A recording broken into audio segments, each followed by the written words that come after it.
কবরবাসীদের জন্য দোয়া করার দরকার আছে না নাই? সবই তো দিয়ে গেছে আপনাদেরকে, মা বাবা চলে গেছে, সব দিয়ে গেছে।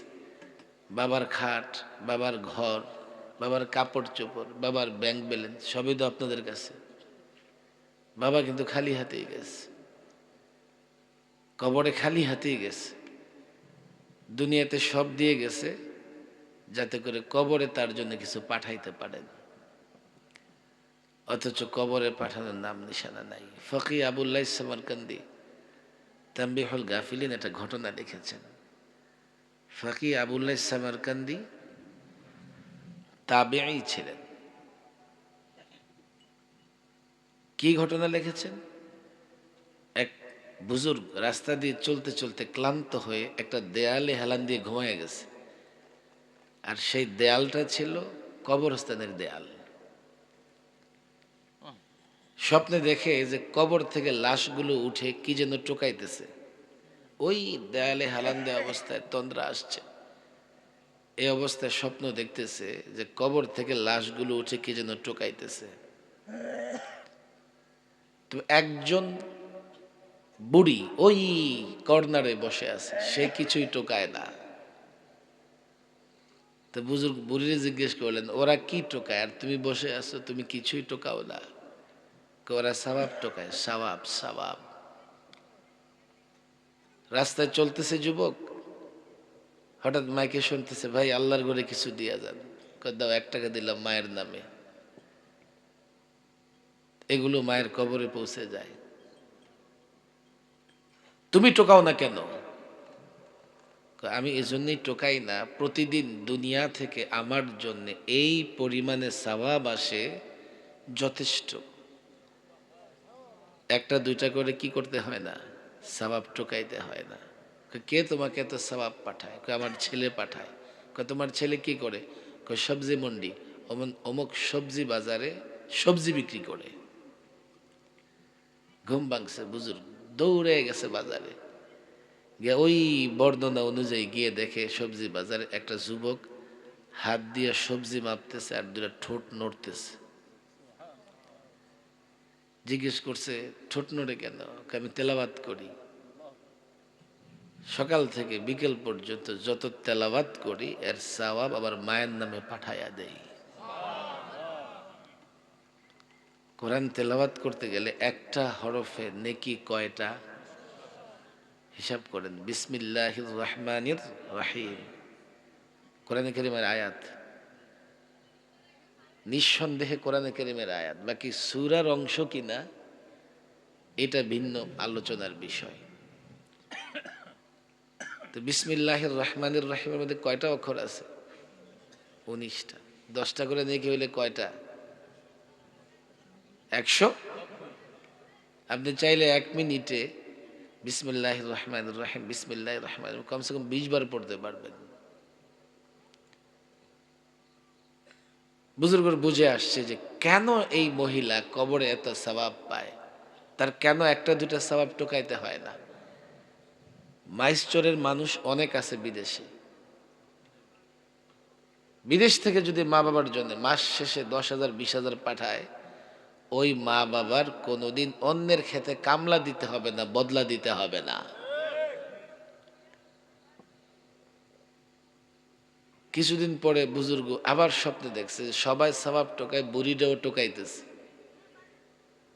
ঘুম ভাঙতে দৌড়ে বাজারে গিয়ে দেখে ওই যে যুবক এখন আর নাই, ইন্তেকাল হয়ে গেছে। নেককার সন্তান মা বাবার জন্য দোয়া করলে এটাও সদগায়ে জারিয়া। সন্তান না, এখন সদগায়ে জারিয়া বন্ধ হয়ে গেছে। কিন্তু কিছু কিছু সদকায়ে জারিয়া এমন আছে চলতে থাকে। যেমন হুজুর ছাত্র পড়ান, অন্তত 60 বছর ধরে পড়াইতেছেন হুজুর, কম তো হবে না, 45 বছর ধরে পড়াইতেছে। হুজুর বয়স কত? 60 হয়েছে না? 65 বছর। 45 বছর ধরে ছাত্র পড়ায়। প্রথম বছর যাদেরকে পড়াইছে ওদের থেকে 1-2 জন নিঃসন্দেহে আবার অন্য জায়গায় গিয়ে পড়াইতেছে। ওদের কাছে যারা পড়বে ওরা আবার কোথাও না কোথাও গিয়ে পড়াবে। কিয়ামত পর্যন্ত ছাত্র শিক্ষকের এই ধারা বাকি থাকবে। আর আলেম যখন কবরে যাবে তার কবরে সওয়াব পৌঁছতেই থাকবে। হতে পারে মসজিদ নির্মাণ, কিয়ামত পর্যন্ত মসজিদ থাকবে। মাদ্রাসা নির্মাণ, কিয়ামত পর্যন্ত মাদ্রাসা থাকবে। কেউ যদি কোনো লোকালয়ে পানির ব্যবস্থা করে দেয়, রাস্তাঘাটের ব্যবস্থা করে দেয়, যতদিন তা থাকবে কবরে সওয়াব পৌঁছতেই থাকবে। আলেম ওলামাদের বিষয়টা এটা বড় বড় গর্ব, ফখর করার মতো বিষয়। যারা 50 বছর 60 বছর আলেম তৈরি করে, মাদ্রাসায় পড়ায়, আল্লাহ চাহে তো এই সিলসিলা কিয়ামত পর্যন্ত চলতে থাকবে ইনশাআল্লাহ। এই সুবিধা শুধু আলেমদের জন্য না, আপনার জন্যও। আলেম এলেমের মাধ্যমে, এলেম বিতরণের মাধ্যমে সদকায়ে জারিয়ার রাস্তা খুলেছে। আপনি চাইলে প্রতিষ্ঠানে দান করে একজন ছাত্র তার কিতাব পুস্তক খাবার দাবারের ব্যবস্থা করে দিয়েও সদকায়ে জারিয়াকে কি করতে পারেন, ব্যবস্থা করে নিতে পারেন।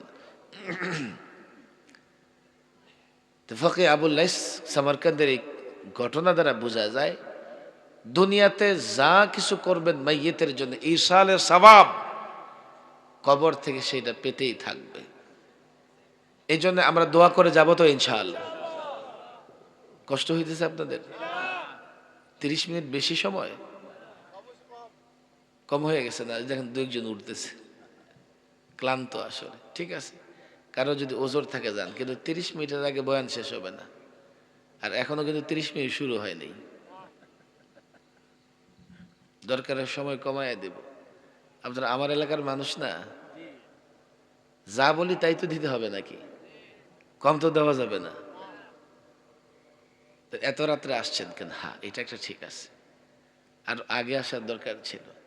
আগে আসার নিয়তে বের হয়েছে, কিন্তু তিতাস থেকে এখানে আসতে 1.5 ঘন্টা লাগবে এই আইডিয়া আমার ছিল না। আমি যে গতবার রামপুর মাদ্রাসা আসছি এত সময় তো লাগে নাই না, তখন আন্দাজ করতে পারিনি। আল্লাহ, ও আচ্ছা, গতবার তো রামপুর আসছে হলো এদিক দিয়া, এই মুরাদনগর দিয়ে আসছে, এই রাস্তাটা ভালো। আজকে আসছি তো হোমনা থেকে, এই রাস্তাটা খারাপ। যাই হোক, মাইশচর এটা তো হোমনায় পড়ছে, তবে এই গ্রামের পরে আর হোমনা নাই, শুভারামপুর, ওটাও হোমনা। আগে খুব ঝগড়াঝাটি করতো না ওরা আপনাকে লগে? এখনো করে নাকি? মাশাআল্লাহ, ঝগড়া না করা চাই। আসার সময় একেবারে শীর্ষ কর্মকর্তা ফোন দিয়ে বলতেছে, হুজুর কি হইলো দেশটাতে, শুধু মারামারি হয়। ঢাকায় 2টা কলেজে 2 কলেজের 2 ছাত্র মারামারি করছে। পরে আবার যেই কলেজের ছাত্র মাইর খেয়েছে ঘোষণা দিয়া হাজার হাজার ছাত্রকে ওই কলেজে আক্রমণ করছে। অথচ দরকার ছিল মারামারি করছে, সমাধান করে নাও। ওরা গিয়ে আক্রমণ করছে, ওরা আবার পরে আরে কি কয়েছে, হুজুর কি থেকে কি হলো দেশটার, খালি ঝগড়া। এদিকে সিএনজি চালকরা নেমে যায়, অটো রিক্সাওয়ালারা নেমে যায়, ওদিকে নেমে যায়, ওদিকে নেমে যায়। ঢাকা শহরটা যে এখন কি হয়েছে আল্লাহই ভালো জানে। ঝগড়াঝাটি, মুসলমানদের পারস্পরিক ঝগড়াঝাটি কোনোদিন কল্যাণ বয়ে আনতে পারে না। আপনি যাকে দৌড়াইয়া কোথাও নিতে চান, আপনাকেও তো পিছনে পিছনে দৌড়াইতে হবে। তাহলে কষ্ট তো আপনার কম হবে না। আপনি ঝগড়া শুরু করেন আর শেষ করেন, কারো মাথা ফাটান, তার মাথা ফাটবে, সে হাসপাতালে যাবে, আপনার আবার পুলিশ ধরে থানায় নিয়ে যাবে। আমি তো 3 দফা লম্বা সময় সরকারি মেহমান ছিলাম, 3 দফা, এবার 21, 22 দেশের একটা অংশ। মন চাইলে ধরে নিয়ে মেহমানখানায় আটকে রাখে। কাশিমপুর হাই সিকিউরিটি জেলে, ফাঁসির সেলে আমরা যেখানে ছিলাম, প্রায় 72 জন শীর্ষ আলেম, দেশের 72 জন শীর্ষ আলেমকে এক এক কামরায় 24 ঘন্টা তালাবদ্ধ করে রাখত। জুলুম আলেমদের উপরে কম করে নাই। এই জন্য পতনটা বড় সুন্দর হয়েছে। 53 বছরের বাংলাদেশে কত পালাবদল হয়েছে, সরকার আসছে গেছে, কাউকে পালাতে হয় নাই। আর শুনেছি দুপুরের খাবার রেডি, লোকমা মুখে দিতে পারে নাই, ইমার্জেন্সি দেশ ছেড়ে পালাতে হয়েছে। ভাই আমরা প্রতিশোধে বিশ্বাসী না, প্রতিহিংসায় বিশ্বাসী না, কিন্তু যেমন কর্ম তোমরা যা করেছো তা তো তোমরা পাবেই। আর দুনিয়াতে যা পাবে সামান্যই, চূড়ান্ত বিচার তোমাদের মরার পরে আল্লাহ করবেন। বলে আপনারা তো অনেক বাড়াবাড়ি করছেন। কি বাড়াবাড়ি করছি আমরা? একটা মুসলিম রাষ্ট্র, এটারে মূর্তির রাষ্ট্র বানাই ফেলছে। ঢাকা ইউনিভার্সিটি একজন মুসলিম নবাব ঢাকা ইউনিভার্সিটির জায়গা দিয়ে গেছে, মুসলমান শিক্ষার্থীরা উচ্চ শিক্ষা লাভ করবে। সে ইউনিভার্সিটির মোড়ে মোড়ে এক জায়গা তো এমন, মুফতি আমিন রহমুল্লাহ বলতেন যে এনে তো ওই কাবার ভেতরে মুশরিকরা 360 মূর্তি বানাইছিল, ওরা দেখেন 360 মূর্তি বানায় রাখছে। বলবে হুজুর মূর্তিতে সমস্যা কি আপনাদের? সমস্যা আমার না, সমস্যা আমার সাধারণ মুসলমানদের। আলেমরা কোনোদিন মূর্তি পূজা করবে না, কিন্তু সাধারণ মুসলমান রাজনৈতিক কারণে, দলের কারণে, নেতার কারণে মূর্তির সামনে দাঁড়ায় মুনাজাত করবে, নমনম করবে। শিরক 1000 বছর আমল করে থাকলেও বরবাদ হয়ে যাবে যদি আল্লাহর সঙ্গে শিরিক করো। বাকি যারা মূর্তিরে খোদা মানে তাদের বিষয় ভিন্ন, তাদের মূর্তি তো ভাঙতে বলছি না আমরা, কিন্তু কোন মুসলমান তো মূর্তিকে খোদা মানে না, মূর্তিকে সেজদা করতে পারে না। তাহলে এই মুসলমান আল্লাহকে বিশ্বাস করে, এক আল্লাহকে বিশ্বাস করে, তাদের ঈমান হেফাজত করার জন্য তো আলেমরাই কথা বলবে। এটাকে অপরাধ ধরে আলেমদের উপরে টর্চার করছে। কত কথা, রাত অনেক হয়ে গেছে, হয়তো মানুষের ঘুমে কষ্ট হবে। আমাদের বলে কি, নরেন্দ্র মোদী আসতেছে, কিছু বললেন না, চুপচাপ থাকেন, তারে স্বাগত জানান, স্বাগত। রাষ্ট্রীয় অতিথি রাষ্ট্রীয় প্রোগ্রামে আসতেছে, প্রতিবেশী আমাদের। আমি পরিষ্কার বলছি, না, এই কসাই মোদীরে স্বাগত জানাতে পারবো না। কেন পারবেন না? আমি বলছি দেখো, একটু তাকায় দেখো, তার চেহারার দিকে তাকাইলে তার হাতে এবং দাঁতে গুজরাটের নিরীহ মা বোনদের রক্ত লেগে আছে। কসাই মোদী গুজরাটে রায়ট দাঙ্গা লাগায়া কত মুসলমান বাচ্চাকে শহীদ করছে, মুসলমান নারীকে শহীদ করছে। ক্ষমতায় আসার পরে বাবরি মসজিদ, 400 বৎসরের পুরনো বাবরি মসজিদ, এর নিচে বলে রাম মন্দির আছে। মসজিদ শহীদ করে রাম মন্দির বানাইছে।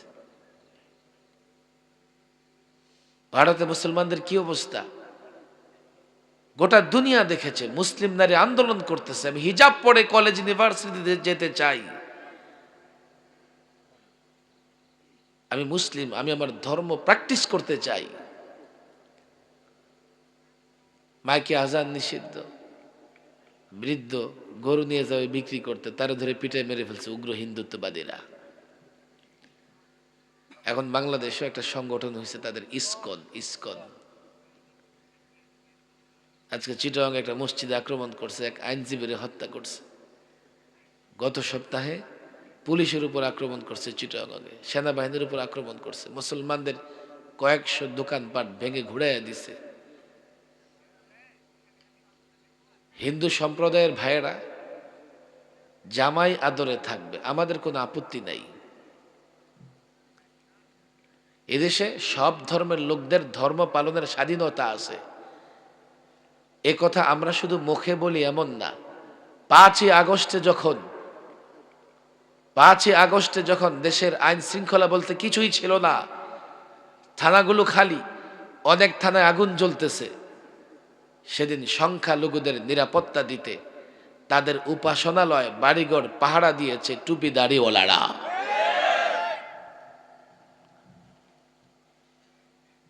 কিন্তু ইসকন একটা জঙ্গি এবং সন্ত্রাসী সংগঠন। তার ধর্ম পরিচয় যাই হোক না কেন, সে যে ধর্মের লেভেল ব্যবহার করুক না কেন, অদ্যবধি বাংলাদেশে যা করেছে তারা সবগুলো সন্ত্রাসী কর্মকাণ্ড।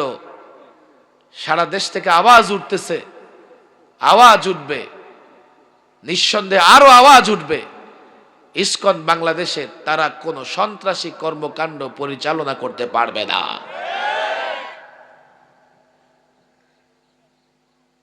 ইসলাম কাউকে জোর করে মুসলমান বানায় না। আপনি দেখেন ভারতে মুসলমান যুবকদের এই বল জয় শ্রীরাম, জয় শ্রীরাম, কথা ঠিক না ঠিক?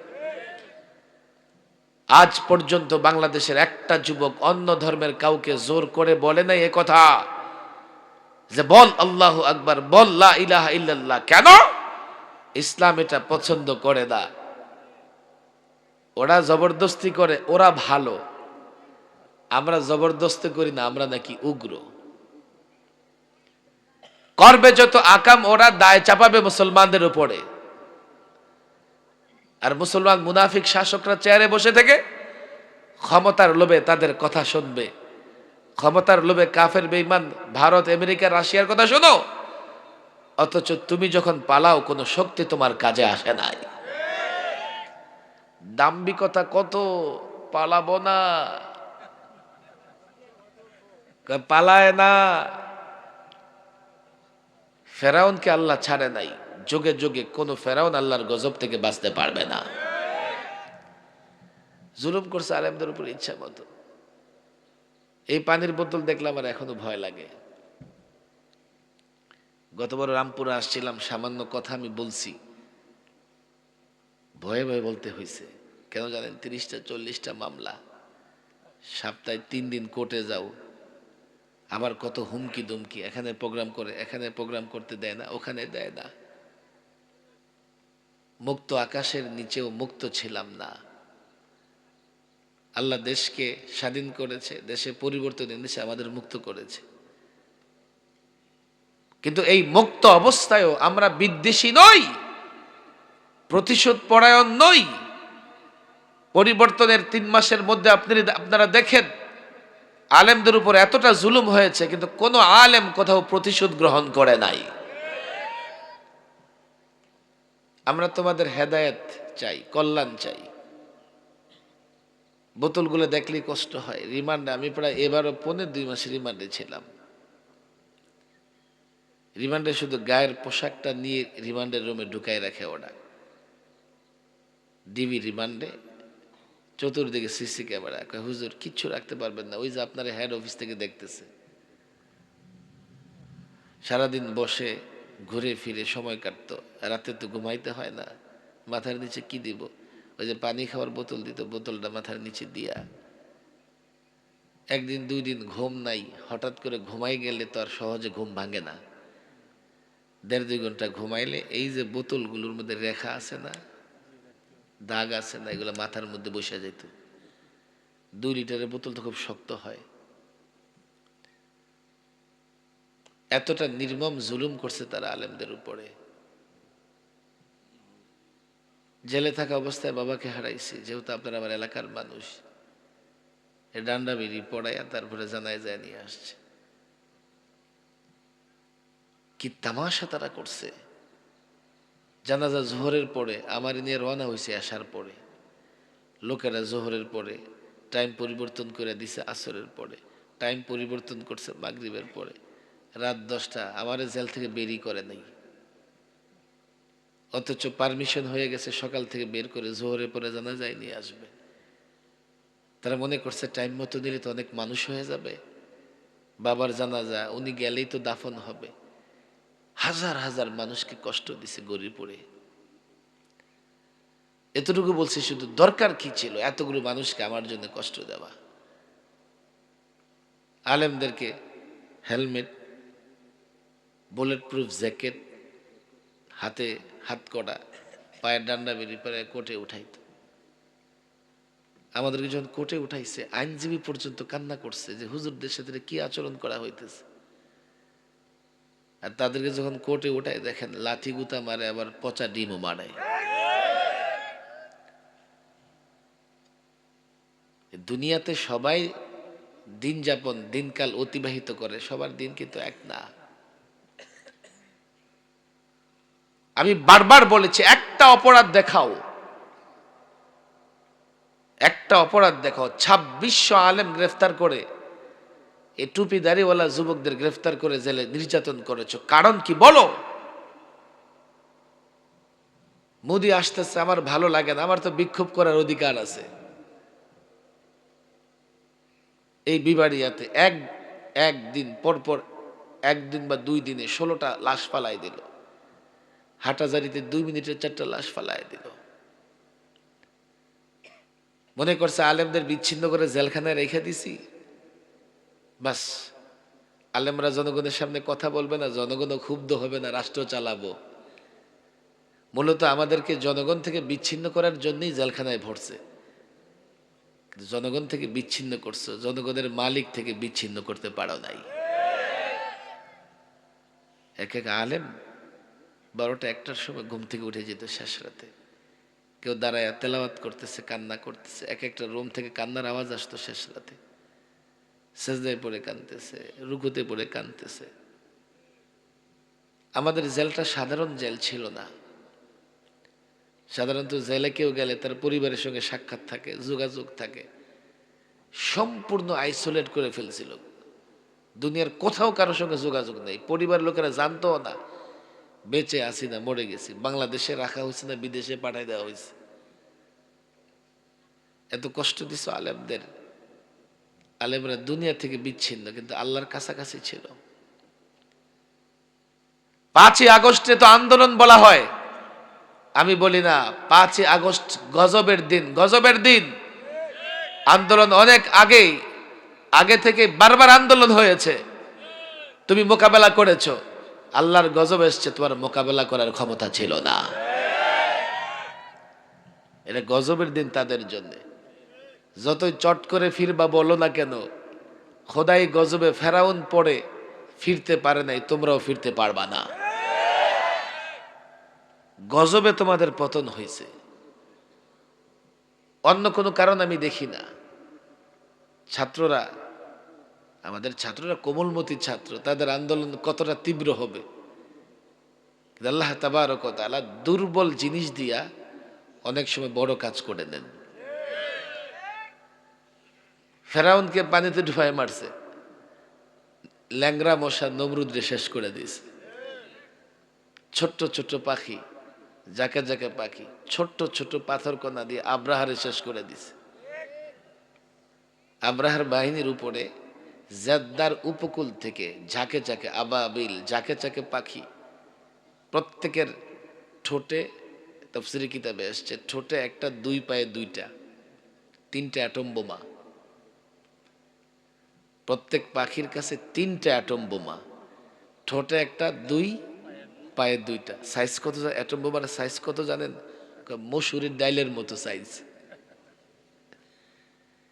মসুরির ডাইলের মতো অ্যাটম বোমা নিয়া যেই আব্রাহার সৈন্যের উপরে ছাড়ছে, এটা মাথা দিয়া পড়ে পিছন দিয়ে বেরিয়ে গেছে। পাওয়ার দেখেন অ্যাটম বোমার। আবু জাহেল দাম্ভিক অহংকারী, তার যখন মাথা কাটা হবে তখনও বলে যে একটু গাড়ের সাথে মিলে মাথাটা কাটো। কেন হবে? অন্য মাথার সঙ্গে যখন আমার মাথাটা রাখবে তো আমার মাথাটা বড় মনে হবে, মনে হয় সে খুব বুঝবে তখন। এত দাম্ভিকতা, অহংকারী